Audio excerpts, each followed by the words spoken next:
जय भीम, जय भारत, जय संविधान। बहुजन समाज में जन्मे सभी संतों, गुरुओं, महापुरुषों को नमन करते हुए करुणा के सागर तथागत गौतम बुद्ध, संत श्रोमणी सतगुरु रविदास जी महाराज, भगवान वाल्मीकि महाराज, गुरु नानक देव, संत कबीर, गुरु घासीदास जी महाराज जो और अन्य महापुरुष हुए हैं, जिसमें राष्ट्रपिता ज्योतिबा फूले, परम अनुसरणीय बोधिसत्व भारत रत्न डॉक्टर बाबा साहब अम्बेडकर, छत्रपति साहू जी महाराज, शिवाजी महाराज, बिरसा मुंडा, पेरियार साहब, संत गाडगे जी महाराज, जननायक कपूरी ठाकुर, बाबू जगदेव प्रसाद कुशवाहा, बिरसा मुंडा, शहीद उधम सिंह, भगत सिंह,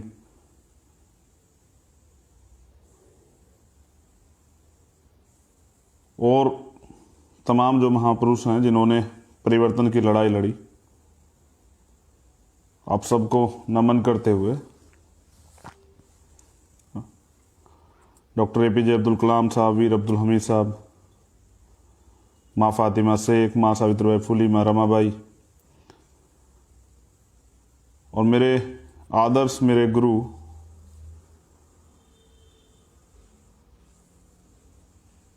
मान्यवर साहब श्री काशीराम। आज का जो लाइव है उसका एक उद्देश्य है, और इसलिए मैंने कहा था कि भीम आर्मी और आज़ाद समाज पार्टी के तमाम कार्यकर्ता और पदाधिकारी वो आज के लाइव को जरूर सुने। समय की कमी कारण कुछ लोग नहीं सुन पाएंगे, वो बाद में जान लें। कुछ अहम जानकारियां जो है आज मैं आपको दूंगा। उससे पहले भीम आर्मी के सभी कार्यकर्ताओं को, आज़ाद समाज पार्टी के सभी कार्यकर्ताओं को मेरा बहुत बहुत धन्यवाद, आभार, क्योंकि आपके संघर्ष, आपके बलिदान, आपकी हिम्मत, आपके जुनून, आपकी मेहनत से आज भीम आर्मी देश और दुनिया में जो अपना नाम जो है वो अपनी मेहनत से कमा पाई है। इसके लिए मैं अकेला जिम्मेदार नहीं हूँ, आप सब लोग जिम्मेदार हैं। हमारी भीम आर्मी की राष्ट्रीय कमेटी के सभी साथी, सभी प्रदेश अध्यक्ष, सभी जिलों के अध्यक्ष, सभी प्रदेश की कमेटी, सभी कार्यकर्ता, आप सब लोग हमारे नेता हैं। आप सब लोगों की वजह से, आपकी मेहनत से, क्योंकि संगठन बहुत ताकतवर होता है, व्यक्ति ताकतवर नहीं होता है। जिस प्रकार विचारधारा से लोग जुड़ते हैं, विचारधारा बहुत ताकतवर होती है और विचारधारा जीवन को उद्देश्य देती है। उसी तरह संगठन भी बहुत ताकतवर होता है। 1 और 1 11 होते हैं। तो आपने ये ताकत दी और आपने मेरे जैसे एक गरीब हेडमास्टर के बेटे को ये सम्मान दिया और ये पहचान दी, अपनी आवाज़ बनने का मौका दिया। इसके लिए मैं दिल की गहराइयों से आपका आभार प्रकट करता हूँ। 2-3 चीज़ें जो हैं मैं बिल्कुल दिल से आपसे बात करना चाहता हूँ। पहली बात तो ये कि एक प्राकृतिक नियम है कि जब भी किसी चीज़ की शुरुआत होती है तो सबसे पहले उसकी हंसी और उसकी मजाक बनती है। उस कड़ी में जब भीम आर्मी की शुरुआत हुई तो काफ़ी लंबा समय तक उसकी मजाक बनी, फिर उसका विरोध हुआ और फिर उसको स्वीकार्यता मिली, क्योंकि भीम आर्मी ने जो काम किया वो समाज के लिए एक बल का काम था, एक परिवर्तन का आंदोलन था, और वो परिवर्तन आपको देखने को भी मिला। जो व्यक्ति कभी एक नौजवान जो साथी हमारे हैं, वो एक कभी थाने एक सिपाही से बात करने से घबराते हैं, या SSP और DM से आंख में आंख मिला के बात करते हैं। ये ताकत दी है भीम आर्मी ने मुझे भी और आप सब लोगों को। उसके अलावा नौजवान जो मिशन में नहीं थे उनको बाबा साहब का कैडर और मान्यवर काशीराम साहब का कैडर और बहुजन महापुरुषों का कैडर देके जो है उनको मिशन में आने का मौका मिला, अपनी ऊर्जा से काम करने का मौका मिला भीम आर्मी में, जिसके कारण भीम आर्मी बहुत कम समय में पूरे देश में और दुनिया में अपनी पहचान बना पाई। तो जैसा मैंने कहा कि विरोध होता और फिर स्वीकार्यता होती, तो भीम आर्मी ने अपनी स्वीकार्यता अपने दम पे बनाई, क्योंकि भीम आर्मी को चलाने वाले जो लोग हैं किसी MP MLA, किसी मिनिस्टर, मुख्यमंत्री, प्रधानमंत्री, राष्ट्रपति के बच्चे नहीं थे। वो आपके बीच से, आप ही के जैसे आपके बीच से ही बाहर निकल कर आए हुए, मजबूती से ये निर्णय लेके कि मुर्दा लोग मिशन नहीं चलाते और जिंदा लोग रुकने नहीं देते, इस सिद्धांत के साथ आगे बढ़ने वाले, अपने महापुरुषों के दिखाए रास्ते पे चलने वाले, उनके आदर्शों को अपने जीवन के आचरण में डालने वाले लोग, वो आप तमाम सब लोग जिनके कारण मैं हूं और हम सब लोग हैं। भीम आर्मी है, आज़ाद समाज पार्टी। आप सबको कोटि कोटि धन्यवाद। एक और महत्वपूर्ण बात, जैसे मैंने अपने गुरुओं, संतों, महापुरुषों से बहुत कुछ सीखा है, ऐसे ही आप हम सब लोगों से कुछ ना कुछ सीखते हैं और मैं उसको देखता भी हूं। बहुत सारे लोग उसको कॉपी भी करते हैं। मैंने देखा बड़े पैमाने पे मैं जाता हूं, आप चश्मा भी लगाते हैं, आप मूछें भी रखते हैं, मूछों को ऐसे ताव भी देते हैं, मुझसे भी देने को कहते हैं, और नीला पटका भी पहनते हैं, जय भीम के नारे भी लगाते हैं, संघर्ष भी करते हैं। मगर मैं आपसे कुछ इससे ज़्यादा की उम्मीद करता हूं। मैं आपसे उम्मीद करता हूं कि आप हमारे आने वाले कल के नेता हैं। इस बात को और जस्टिफाई मैं करूंगा, लेकिन मैं चाहता हूं कि वो समर्पण भी आपको देना पड़ेगा। मुझसे अगर आपने कुछ सीखा, मैंने अपने फादर से बहुत कुछ सीखा, अपने गुरुओं से बहुत कुछ सीखा, उनके जीवन संघर्ष से बहुत कुछ सीखा। लेकिन मेरे फादर ने मुझे एक बात कही थी, मेरे पिताजी ने, कि मुझ में जो अच्छाइयाँ वो मुझसे लेना, जो मुझ में बुराइयाँ वो मुझसे बिल्कुल मत लेना। मैं तुझ में अपने से कुछ ज़्यादा चाहता हूँ। तो मैं आप में, हमारे के कार्यकर्ता जो गांव की किसी गली में रहता है, जिसको मैं नहीं भी जानता हूँ या जिससे नहीं भी मिला हूँ, मैं आप में भी आने वाले कल का अपना समाज का जो है, बहुजन समाज का नेता देखता हूँ। और मैं चाहता हूँ कि आप भी मुझसे एक कदम आगे जाएं, इस मूवमेंट को आगे बढ़ाएं, इस मूवमेंट को आगे लेके जाएं। मेरी आपसे बहुत उम्मीदें हैं, इसलिए मैं चाहता हूं कि आप मुझसे, मुझ में अगर जो बुराई आपको दिखती हो मुझसे ना लें, जो अच्छाई आपको दिखती है वो लें, और उस अच्छाई की पे ही अपना कायम रहें। हर इंसान में कमियां होती है, मुझ में भी हो सकती हैं, लेकिन मैं चाहता हूं कि वो कमियां आप मुझसे ना लें, आप मुझसे जो आपको अच्छा लगता है वो लें, और जो और खूबियां जो है और लोगों में, उसको भी ग्रहण करें। तो जीवन में सीखने की कला नहीं छोड़नी चाहिए। मैं आज जिस ड्रेस में हूं, ये एक विद्यार्थी की ड्रेस है, और विद्यार्थी हमेशा सीखता है। तो जीवन में आप किसी भी जगह पहुंच जाए, लेकिन सीखना बंद नहीं करना है, पढ़ना बंद नहीं करना, पढ़ना है खूब। क्योंकि बाबा साहब ने भी कहा कि मुझे मूर्तियों में ढूंढने की जरूरत नहीं है, मैं किताबों में हूं। वो मूर्ति पूजा के घोर विरोधी थे, और ये उनके जीवन का अनुभव था। तो मैं अपने सभी साथियों से कहना चाहता हूं, चाहे वो आज़ाद समाज पार्टी के या भीम आर्मी के हों, चाहे वो कार्यकर्ता, पदाधिकारी, वीआईपी कल्चर आप अपने जीवन में ना लाएं। आप अपने कार्यकर्ताओं से बात करें, उनकी परेशानियों को सुने, उनके दुख दर्द में शरीक हों। मुझसे, मेरे साथ ये दिक्कत है कि मुझे सभी के साथ बातचीत करनी पड़ती है, मैं सब लोगों से बात नहीं कर पाता हूँ। और क्योंकि संघर्ष का दौर जारी है, तो ये अभी और बढ़ेगा।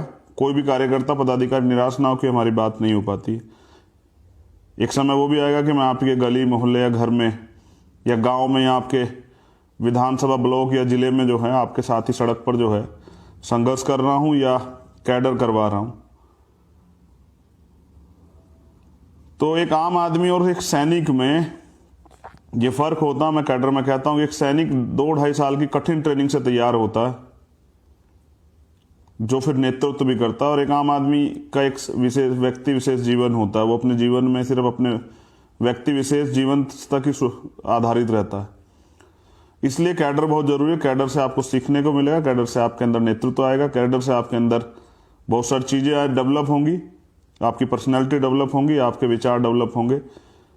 क्योंकि तथागत बुद्ध ने भी कहा कि कोई भी विचार जो है वो अंतिम नहीं है, परिस्थिति के साथ विचार भी बदलते रहते हैं। मैंने आपसे एक बात कही थी कि मैं इसको दोबारा फिर जस्टिफाई करूंगा। वो बात ये है कि बिहार के लेनिन, जिनको कहा जाता है बाबू जगदेव प्रसाद कुशवाहा, उनको आपको पढ़ना चाहिए। जननायक कपूर ठाकुर को आपको पढ़ना चाहिए। आपको पढ़ना चाहिए राम मनोहर लोहिया को, आपको पढ़ना चाहिए संत गाडगे जी महाराज को, आपको पढ़ना चाहिए माँ झलकारी बाई को, आपको पढ़ना चाहिए उदापासी को, आपको पढ़ना चाहिए बिरसा मुंडा को, आपको पढ़ना चाहिए पेरियार लल्लई यादव को, पेरियार नायक स्वामी जी को पढ़ना चाहिए आपको, रामानायकर स्वामी। तो जो बहुजन महापुरुष हैं उनको आपको पढ़ना चाहिए, सिर्फ उनका नाम नहीं जानना चाहिए, उनके विचार पढ़ने चाहिए, उनके जीवन संघर्ष पढ़ना चाहिए, तो आपको बहुत कुछ सीखने को मिलेगा। और आपका एक ही मजहब है जो मैं आपको हमेशा सिखाता हूं, इंसानियत सबसे बड़ा मजहब है। अब हम बात करेंगे 26 नवंबर। 26 नवंबर यानी कि कॉन्स्टिट्यूशन डे, संविधान दिवस। 26 नवंबर 1949 को संविधान तैयार हुआ। संविधान तैयार तो 121 दिनों में हो गया था, लेकिन उसके बाद बहुत सारी चीजें जिस पे लोगों की सहमति असहमति थी और एक समय दिया गया, प्रोसीजर था, उसको पूरा करने में 2 साल 11 महीने 17 दिन लगे, 18 दिन। तो वो जो विषय है कॉन्स्टिट्यूशन जिस पे हम बात कर रहे हैं, आपको करना क्या है संविधान दिवस के दिन, उसके विषय में मैं आपको बताऊंगा। देखिए, मैंने पहले भी कहा था कि लोकतंत्र है भारत में, लेकिन जिस तरह से लोकतंत्र की धज्जा भारतीय जनता पार्टी की सरकार उड़ा रही है और जिस तरह से लोकतंत्र के सभी स्तंभों पर इनका जो है घोषित कब्जा है, इमरजेंसी देश में लागू है, उसका बड़ा अच्छा उदाहरण मैं आपको दे देता हूं। जो चारों पिलर हैं लोकतंत्र के, उन पे बीजेपी का कब्जा, राजनीतिक सत्ता में वो लोग बैठे हैं। मीडिया पे उनका घोषित कब्जा, ये आप मीडिया के एंकरों द्वारा, मीडिया की न्यूज द्वारा देख सकते हैं। झूठी खबर ही चला देते हैं, उनको कोई मतलब नहीं है। अभी जिसमें अभी ताजी खबर है कि 3-4 दिन पहले कि भाई पाकिस्तान पर एक सर्जिकल स्ट्राइक कर दिए, ये कर दिया, वो कर दिया, बाद में आर्मी ने उसका खंडन कर दिया। तो उससे एक परसेप्शन बन जाता है कि सरकार क्या करे। तो सरकार के जो सरकार से सवाल है जनता का, उससे ध्यान हटाने के लिए बार बार ये किया जाता है। उसके बाद आती है न्यायपालिका। न्यायपालिका के कुछ फैसले आप देख लीजिए। मैंने कहा कि भाई कोरोना काल चल रहा है, सब लोग कहते रहे, तमाम पार्टियों ने कहा कि अब इलेक्शन नहीं होने चाहिए, लेकिन बिहार के इलेक्शन कराए गए। माननीय सर्वोच्च न्यायालय का फैसला था कि भाई इलेक्शन को नहीं ड्रॉप कर सकते हैं, लोगों की जान से ज्यादा जरूरी उनकी वोट है। तो ठीक है, वोट के अधिकार को हम भी समझते हैं। आपने मध्य प्रदेश के चुनाव कराए, पूरे जो उपचुनाव थे यूपी में, तमाम जहां बड़ी बड़ी रैलियां हुई, तब मीडिया ने एक भी दिन ये नहीं दिखाया कि कोरोना फैल रहा है, कोरोना कम हो रहा है। लेकिन जैसे इलेक्शन खत्म हुआ तो फिर कोरोना के आंकड़े आने लगे, क्योंकि अब किसान दिल्ली आ रहे हैं और इनको ये भी पता है कि चंद्रशेखर किसानों के समर्थन में जरूर खड़ा होगा, क्योंकि वो तो कि किसान परिवार से आता, तो किसानों के दुख दर्द को जानता। मैंने कई बार ये कहा भी है और मैंने एक बार पहले भी समर्थन किया था किसान आंदोलन का। तो सरकार को भय है कि लोग अपनी हक की आवाज उठाएंगे और किसान आंदोलन एक बड़ा आंदोलन देश में हो सकता है जो तख्ता पलट कर सकता है, क्योंकि किसान सिर्फ किसान नहीं है, किसान का जो संबंध है वो मजदूर से भी है, वो व्यापारी से भी है, और किसानों के परिवार से आर्मी में भी लोग जाते हैं, उनके बच्चे पढ़ते भी हैं, देश सेवा में भी रहते हैं। तो आप समझिए किसान सिर्फ किसान नहीं, किसान इस देश की रीढ़ है। इसलिए सरकार को डर है, इसलिए जो है अब आंकड़े भी दिखाए जा रहे हैं और ये भी बताया जा रहा है कि भाई आपको इतने लोगों को रहना है, मास्क पे 2000 रुपये का ये जुर्माना है, या यहाँ 1500 का जुर्माना है, 5000 का जुर्माना है। लेकिन सरकार कभी ये नहीं कहती कि भाई आपके घर कैसे चलेंगे, रोजगार तो आपको नहीं मिल रहा है कोरोना काल में, आप रोटी कैसे खाएंगे, आप इलाज कहाँ से कराएंगे। इस देश में लोकतंत्र सिर्फ संविधान जो है वो उसको उठा के रख दिया गया, अपनी मर्जी। राजतंत्र में भी भारतीय जनता पार्टी सरकारें चला रही है। ऐसा पहले समय में जब कांग्रेस सत्ता में थी तो उन्होंने भी ऐसा किया है, कोई दूध का धुलावा नहीं है, जिस जिसकी सरकार आती है वैसा करता है। लेकिन सवाल ये एक्चुअल डेमोक्रेसी, वास्तविक लोकतंत्र वो है जिसमें प्रत्येक नागरिक को बराबर के अधिकार हो। मैंने सवाल किया कि जब न्यायपालिका है, जब पुलिस है, जब प्रशासन है, फिर रेप जैसी घटना पे आंदोलन करके एफआईआर क्यों लिखवाई जाती है? क्योंकि अपराधियों का संरक्षण देने के लिए सरकार बैठी है। जहां लोकतंत्र का निर्माण इसलिए हुआ था कि अंतिम व्यक्ति को भी मौका मिलेगा, वहां कुछ परिवारों का, कुछ लोगों का कब्जा जो है घोषित राजनीति पर हो गया। तो इस राजनीति के ट्रेंड को बदलने के लिए आजाद समाज पार्टी बनी।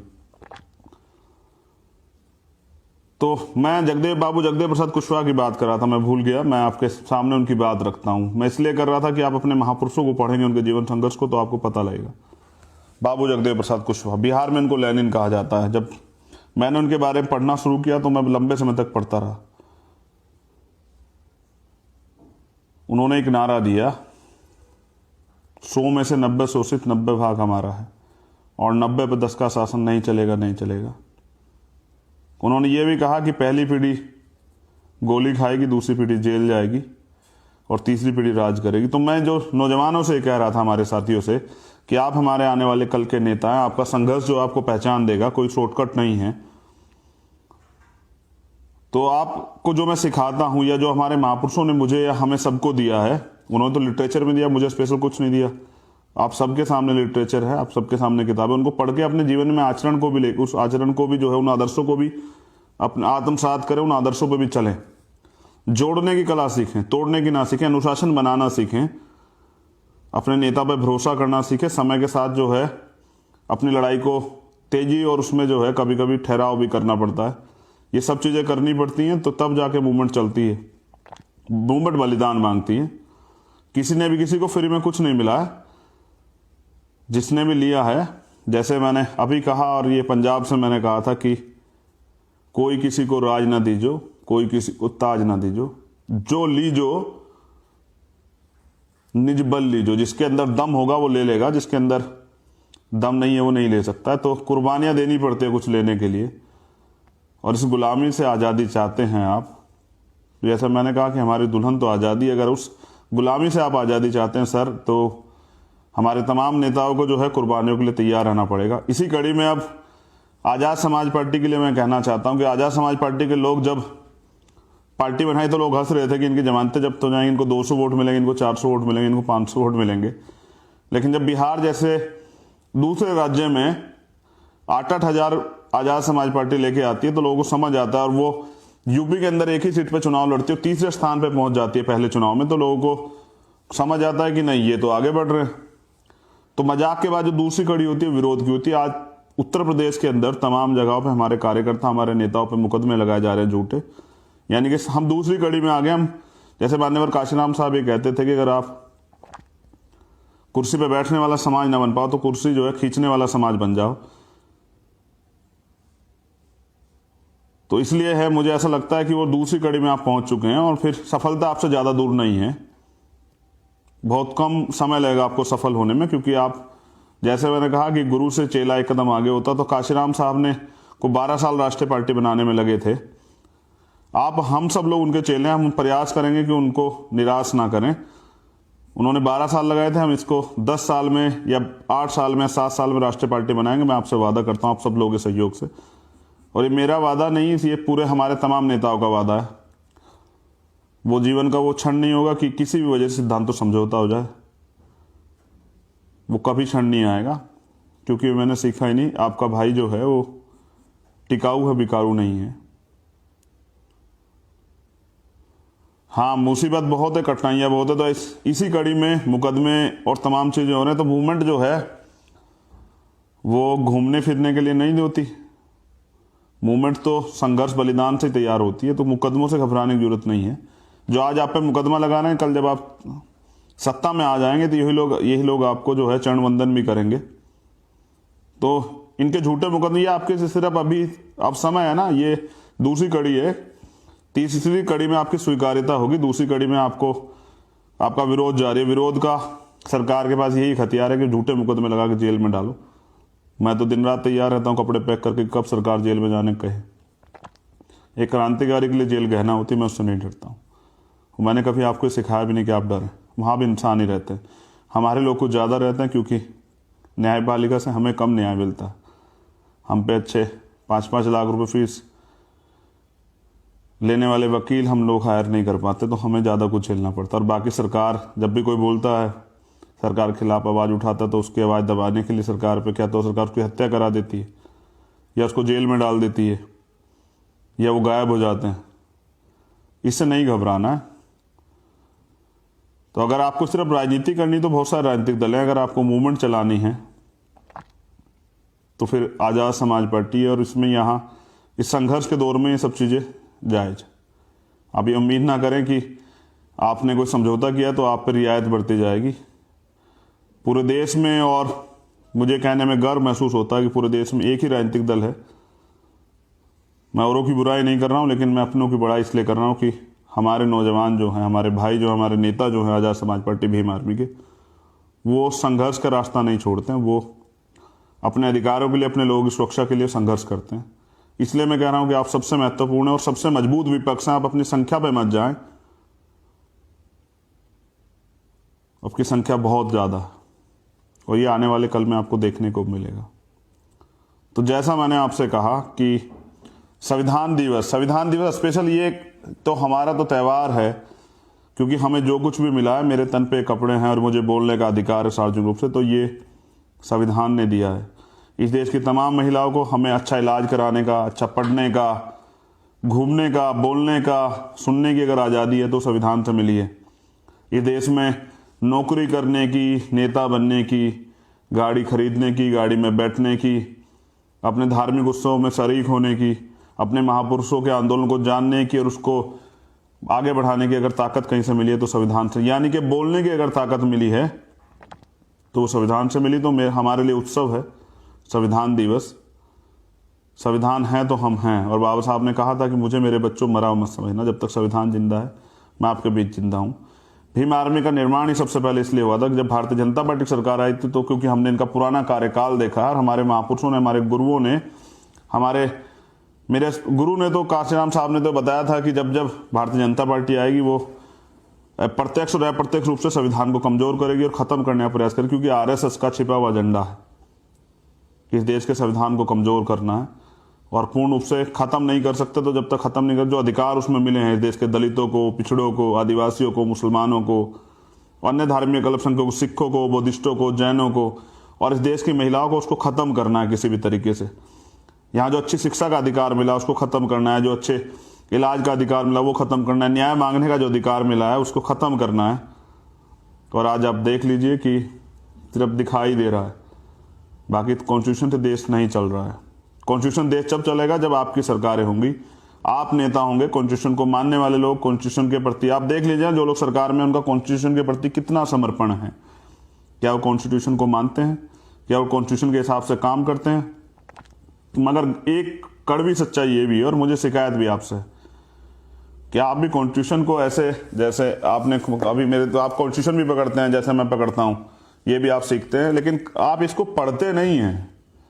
इसके अंदर जो अधिकार हमें मिले हैं, जैसे हिंदू धर्म के लोग अपने धार्मिक ग्रंथों को पढ़ते हैं, अच्छा है, पढ़ना चाहिए। हमारे इस्लाम धर्म के लोग जो हैं वो कुरान को पढ़ते हैं, अन्य अपनी जो धार्मिक पुस्तकें उनको पढ़ते हैं। हमारे जो सिख धर्म के लोग हैं वो अपनी जो हैं जो गुरुबाणी है, गुरु ग्रंथ साहिब उनको पढ़ते हैं। क्योंकि ये बहुधार्मिक देश है, तो जिस तरह से धर्मनिरपेक्षता का यहाँ सेकुलरिज्म यहाँ है, हमारे जो ईसाई भाई वो बाइबल पढ़ते हैं, हम बुद्धिस्ट लोग जो है तथागत बुद्ध के जो फॉलोवर्स हैं वो तथागत बुद्ध का जो धर्म है उसको पढ़ते हैं। तो सब लोग जो हैं अपने धर्म को मानते हैं, पढ़ते हैं, लेकिन ये इससे आपको सारे अधिकार मिले हैं साहब, माफी चाहते हुए कहना पड़ रहा है, इसको आप नहीं पढ़ते हैं। तो मैं ये कड़वी बात कह रहा हूं कि जो नौजवान अपना इतिहास नहीं जानता, या जो भी हो, नौजवान हो या बुजुर्ग हो या कोई माता हो बहन हो, जो अपना इतिहास नहीं जानता वो इतिहास बदल ही नहीं सकता। और आपका इतिहास जो है वो कैलेंडर में बताया जाता है। इतिहास से होता क्या है, सबसे बड़ी बात यह है, अगर आपको पता लग जाए कि आपके दादा बहुत शूरवीर थे तो आपके अंदर ये एनर्जी रहेगी कि, और आपके अंदर ये बल रहेगा कि नहीं हम शूरवीरों के औलाद हैं। आपको पता लगे आपके फादर बहुत बलशाली थे तो आपके अंदर ये एनर्जी रहेगी कि आप बहुत बलशाली बाप की औलाद हैं। अगर आपको पता लग जाए कि आपके फादर बहुत डरपोक थे तो आपके अंदर ये गिल्टी रहेगी कि आप तो बहुत डरपोक परिवार से आते हैं, आपके फादर बड़े डरपोक थे। तो आप अगर अपना इतिहास जानेंगे तो उससे आपको आत्मबल मिलेगा, आपका कॉन्फिडेंस लेवल बढ़ा रहेगा। ये देश हमारा है, हमने इस पे, हमारे लोगों ने का एक बहुत लंबा इतिहास है इस पर राज का। अगर हम अपने इतिहास को जानेंगे तो हमें बल मिलेगा, और जब हमें ताकत आएगी, हमें बल अगर हमारे पास होगा, हमारा कॉन्फिडेंस लेवल बढ़ा होगा, तो हम अपनी लड़ाई को और मजबूती से लड़ पाएंगे। इसलिए अपने अधिकारों को जानना। और तो मैंने कहा कि हमें बाबा साहब अम्बेडकर के दिखाए रास्ते पे चलना। हमारी लड़ाई किसी धर्म से नहीं, किसी जाति से नहीं, हमारी लड़ाई इस देश में अधिकारों की है। और मैंने तो बार बार कहा कि हमें तो प्रयास ये करना है कि जाति विहीन समाज बनाया जाए, जाति को देश से खत्म किया जाए। जाति की वजह से घमंड नहीं करना है, जाति की वजह से आपको जो कुछ मिला है वो अपमान है, वो शोषण है, वो अधिकारों से वंचित रखने का जो है एक सिस्टम है, तो आपको उसको खत्म ही करना पड़ेगा। जब तक ये देश से जातिवाद नहीं खत्म होगा तो भाईचारा ही नहीं बनेगा। इंसान की दो ही जाति है, एक महिला और एक पुरुष, और कोई जाति नहीं है। जानवरों में जाति होती है, इंसानों में जाति नहीं होती। जिन लोगों ने जाति बनाई अपने फायदे के लिए बनाई, जो कहते हैं कि कोई जाति से जन्म से सर्वश्रेष्ठ हो जाता है और कोई जाति से जन्म से नीच हो जाता है। जाति से कोई सर्वश्रेष्ठ नहीं हो सकता, कर्म से आदमी महान होता है। हम लोग जिनको महापुरुष कह रहे हैं उनके कर्मों की वजह से नहीं, कर्मों की वजह से कह रहे हैं, इसलिए नहीं कह रहे हैं कि हमारी जाति में पैदा हुए हैं, इसलिए कह रहे हैं कि वो कर्म से महान थे, उन्होंने काम किया है कर्म से। कुछ लोग तो धर्म भी अलग हैं, तो हम उनको भी महान इसलिए कह रहे हैं कि उन्होंने देश के लिए अच्छा काम किया है, उन्होंने मानवता के लिए अच्छा काम किया है।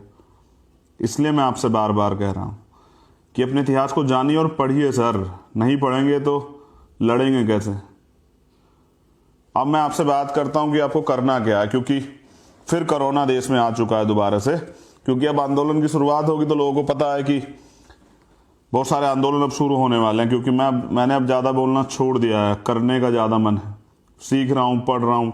आपसे भी निवेदन करता हूँ कि आप भी पढ़ें, सीखें, तभी ये लड़ाई और आगे बढ़ पाएगी और मजबूती से हमसे लड़ पाएंगे। अब दूसरी पीढ़ी के लोग मुझे महसूस होते हैं जो जेल जा रहे हैं, जिनका जीवन संघर्ष में जाएगा, लेकिन हमारी आने वाली पीढ़ी राज करेगी, ऐसा मुझे पूर्ण रूप से भरोसा। तो पूरे देश में जो भीम आर्मी या आज़ाद समाज पार्टी के जो एक ही परिवार के लोग हैं, एक ही भीम आर्मी से आज़ाद समाज पार्टी का निर्माण, उन सब लोगों को मैं कहता हूँ कि देखिए संयम रखिए, धैर्य रखिए। आपने संघर्ष किया है और आपको इसका अभी जो जिस लक्ष्य के लिए हम चले थे वो लक्ष्य पूरा नहीं हुआ है, तो संघर्ष का रास्ता नहीं छोड़ें। आप ही हमारे नेता हैं, तो फल तब मिलेगा जब आप और इस संघर्ष को करेंगे और उतने धैर्य से, समर्पण से करेंगे। अगर आप चाहते हैं कि मूवमेंट चले और आप ये भी चाहते हैं कि हमें लक्ष्य की प्राप्ति हो, तो 26 नवंबर को आपको करना क्या, मैं आपको कुछ चीज़ें बता देता हूँ। आप अगर अपने कार्यालय पर पहुँच पाएँ, जहाँ जहाँ कार्यालय है, तो अपने कार्यालय बैठ के सामूहिक चर्चा करें। कुछ आर्टिकल्स मैं आपको बता रहा हूँ, वो आपको पढ़ने हैं। सबसे पहले क्या पढ़ना है, क्योंकि अभी देश में सबसे बड़ा खतरा ये हो रहा है कि देश के संविधान को की जो आत्मा है, उसका प्रिम्बल जो है, प्रस्तावना, उसको खत्म करने का प्रयास किया जा रहा है, जिसमें धर्मनिरपेक्षता एक वर्ड है, पंथ निरपेक्ष, बाद में धर्मनिरपेक्ष, जिसको सेकुलरिज्म जिसको हम लोग कहते हैं, उसको खत्म किया जा रहा है। मैं भी देख रहा हूँ जैसे कहा जा रहा है कि इस देश को हिंदू राष्ट्र बनाना, ये तो बहुसंख्यक धर्म का देश है। चलिए हिंदू धर्म के लोग यहाँ रहते हैं, उनके मानने वाले लोग हैं, ठीक है, अच्छी बात है, लेकिन हमें तो किसी एलर्जी नहीं है। लेकिन यहाँ तो वो भी लोग हैं जो हिंदू धर्म को नहीं स्वीकार करते, दूसरे धर्म को मानते हैं, तो उनको आप कैसे थोप सकते हैं। तो सत्ता का जिस तरह से मिसयूज जो लोग कर रहे हैं, उसका खामियाजा जनता को, आम जनता को भुगतना पड़ रहा है। सबसे पहले ये करना कि आप जहाँ भी इकट्ठे हों, चाहे आप कार्यालय जाएं या अपने घर पर रहें, किसी वजह से नहीं जा पाते हैं, एक तो फिजिकल डिस्टेंस मेंटेन करना है, सबसे ज़रूरी बात है। क्योंकि जिनका राज होता है उन पर कोई कानून नहीं लागू होता, आप ये देख सकते हैं। जिनका राज नहीं होता उन पर सारे नियम कानून लागू होते हैं। तो इसलिए आपको बहुत धैर्य से अपनी मूवमेंट को चलाना है। अगर आप अपने रास्ते में ज़्यादा कठिनाइयाँ पैदा कर लेंगे तो जाने उस रास्ते को, अपने लक्ष्य को पाने में उतना समय लगेगा। अब मैं ज़्यादा का प्रयास ये करूँगा, लाइव आके आपको ऑनलाइन ही ट्रेनिंग दिया करूँगा, कैडर यहीं मोस्टली प्रयास करूँगा कि यहीं कराऊँ, क्योंकि ज़्यादा आप लोगों के बीच नहीं आ सकता। क्योंकि मैंने तय कर लिया है कि 15 मार्च तक उत्तर प्रदेश के अंदर 403 की 403 विधानसभाओं पे बूथ कमेटी बनानी है। और ये करने के लिए मैं घर से बहुत जल्द निकलने वाला हूँ। गांव-गांव जाके, हर जिले में जाके, हर मंडल में जाके मैं ये खुद कैडर करके, और वहाँ अच्छे नौजवानों को, क्षमतावान संघर्षशील नौजवानों को, जो भीम आर्मी और आज़ाद समाज पार्टी से जो नए लोग जुड़ रहे हैं, बहुजन समाज के सभी लोगों को इकट्ठा करके सामूहिक जिम्मेदारी और सबसे पहले संगठन, सारे आंदोलन सब करेंगे, ईवीएम से लेके सब, लेकिन तब करेंगे पहले संगठन निर्माण करेंगे। इस पर सारी चीज़ें मैं आपके बीच ही आके करूँगा वहीं। तो ये बहुत सारी चीज़ें मैं आपको सिखाऊंगा, जब सीखेंगे तभी तो कर पाएंगे ना आप। कल आपके बाद भी एक पीढ़ी आएगी जो संघर्ष करेगी, आप क्या सिखाएंगे उसको, तो इसलिए आपको सीखना पड़ेगा। तो सबसे पहले करना क्या है, मुद्दे पे आ जाता हूँ। आप पेन कॉपी आपके पास हो तो नोट कर लें, या फिर याद रख लें, लाइव आपके पास रहेगा। सबसे पहले भारतीय संविधान का प्रिम्बल पढ़ना है, और उस प्रिम्बल को पढ़ना नहीं है, संकल्प लेना है कि हमें भारतीय संविधान की सुरक्षा करनी है। और जो प्रिम्बल में हमारे लिखा गया है कि हम भारत के लोग, we the people of India, तो ये देश जो है भारत है, हिंदुस्तान नहीं है। भारत दैट इज इंडिया, ये कहा भी गया है कि इंडिया जो है वो भारत है। तो आपको ये ध्यान रखना है कि देश का नाम क्या है, और उस नाम के साथ जो है ये पूरा प्रेम्बल जो आखिरी में ख़त्म होता है, जिसमें हम लोग ये इस बंधुता को बढ़ाने की बात करते हैं कि बंधुता बढ़ाने के लिए हम लोग जो दृढ़ संकल्प करते हैं। तो इसलिए मैं कह रहा हूं कि पूरा प्रेम्बल पढ़ना है, सिर्फ पढ़ना नहीं है, इसको आत्मसात करना और इसी पे चलना है। इस संविधान की सुरक्षा करनी है, बाबा साहब को जिंदा रखना है, अपने आंदोलन को मरने नहीं देना है सर, अपने आंदोलन को जिंदा रखना है। आप हम तमाम लोग जो हैं, जो भीम आर्मी को आजाद समझता, आप मेरे तमाम, आप सभी लोग मेरे नेता, मैं आपको नेता स्वीकार करता हूं क्योंकि आप लोग बहुत काम करते हैं। इसलिए मैं आपसे कह रहा हूं कि सिर्फ पढ़ना नहीं है, काम करना है। मैं प्रयास करूंगा कि हजारों नेता इस समाज में, मैंने ये फैक्ट्री अब लग चुकी है हमारी भीम आर्मी, यहाँ से नेता तैयार हो रहे हैं, हर जिले में नेता तैयार हो चुका है लगभग। यहाँ से हजारों नेता हम लोग तैयार करेंगे, मूवमेंट को जिंदा रखेंगे। व्यक्ति बिक सकता, विचार नहीं बिकते, और विचार जो हैं वो मेरे नहीं है, वो महापुरुषों के हैं। तो उस विचारों को जिंदा रखना है, और विचारों को जिंदा रखने के लिए मूवमेंट को जिंदा रखना है। जैसे मैं आपसे जो बात कह रहा हूँ, पहले प्रेम्बल पढ़ना है, मैं आखिरी में भी कुछ बातें आपसे करूँगा, फिर कुछ आर्टिकल बता रहा हूँ, नोट कर लीजिए या फिर बाद में लाइव से नोट कर लीजिएगा। मैं कहना भूल गया, मुझे शुरू में आपको बताना था कि पेन कॉपी रख लीजिए अपने पास। मैं आज़ाद समाज पार्टी के जो पदाधिकारी, कार्यकर्ता, नेता हैं, और भीम आर्मी के जो हमारे कार्यकर्ता, पदाधिकारी, नेता, उनसे सब लोगों से कह रहा हूँ कि नोट कर लीजिए क्या क्या करना है। जैसे आर्टिकल 5 से लेकर 11, इसको पढ़ना है और इसको समझना है, सिर्फ पढ़ना नहीं है, समझना। मैं यहाँ बता दूंगा तो मुझे लगता है कि आप लोग फिर घर वहाँ नहीं पढ़ेंगे, आपको लगे भैया ने तो बता दिया तो अब क्यों पढ़ना।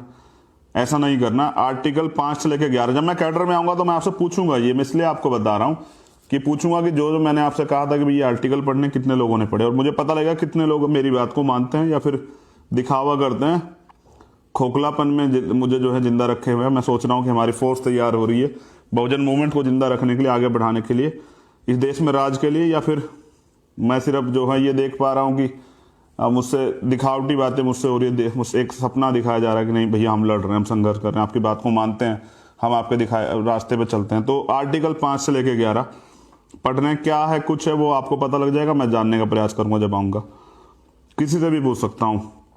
आर्टिकल 13 पढ़ना है, आर्टिकल 5 से लेकर 11 तक। आर्टिकल 13 पढ़ना है, आर्टिकल 14 पढ़ना है, आर्टिकल 15 पढ़ना है, आर्टिकल 16 पढ़ना है, आर्टिकल 17 पढ़ना है, आर्टिकल 21 पढ़ना है, और सीआरपीसी जो आईपीसी और सीआरपीसी। तो आईपीसी वो है जहां हमारे जो धाराएं जो हैं हमारी पुलिस द्वारा जो है, जो भी घटना होती है उसके साथ लगाई जाती है, वो जो ऑफेंस तैयार किए जाते हैं। लेकिन एक सीआरपीएफ जिसके अकॉर्डिंग जो है कोर्ट में केस चलता है। तो सीआरपीसी की जो धारा 156 उसका जो थर्ड पार्ट है वो जरूर पढ़ना है, वो बहुत जरूरी है भीम आर्मी आजाद समाज पार्टी के लोग। ये मैं सभी से पूछने वाला हूं जब मैं आऊंगा। और फिर आर्टिकल 311 पढ़ना है, ये सभी पढ़ने हैं। मैं दोबारा एक बार दोहरा देता हूं, आर्टिकल 5 से लेकर 11 कॉन्स्टिट्यूशन का, आर्टिकल 13, 14, 15, 16, 17, 21 सीआरपीसी का जो ऑफेंस 156 का जो थर्ड है वो पढ़ना है आपको, 311 पढ़ना है। और सबसे महत्वपूर्ण, जो बहुजन समाज के लोग हमसे जुड़े हैं, जिसमें बैकवर्ड के बहुत सारी जातियां हैं, आर्टिकल 340 पढ़ना है, 341 पढ़ना है, 342 पढ़ना, 338 से और 342, ये पांचों आर्टिकल पढ़े, 38, 338, 39, 40 और 41 और 42, ये पांचों पढ़ने। बड़ा काम नहीं है, 2 घंटे का काम है, पढ़ने हैं और समझने हैं। लेकिन मैंने ये बताया कि जब मैं आऊंगा आपके यहाँ कैडर में तो मैं ये सब चीजें आपसे पूछूंगा कि जो मैंने आपसे कहा, मैं ये भी देखना चाहूंगा कि ऐसा तो नहीं कि मैं भ्रमित हूं, कि जितनी मेहनत और ईमानदार से हम लोग काम कर रहे हैं, जो हमारे कल के नेता तैयार हो रहे हैं, वो कितना सीरियसली हमारी बातों को लेते हैं। ये मैं आपसे निवेदन कर रहा हूं कि इन आर्टिकल को आप जरूर पढ़ें, और मैं कैडर में आपसे पूछूंगा। कहीं आप मिल सकते हैं तभी पूछ सकता हूं कि मैंने आपको सर ये पढ़ने कहा था हमारे नेता लोगों, आपने पढ़ा नहीं पढ़ा। बस मैं आपसे इस कड़ी में इतना ही कहना चाहता हूं कि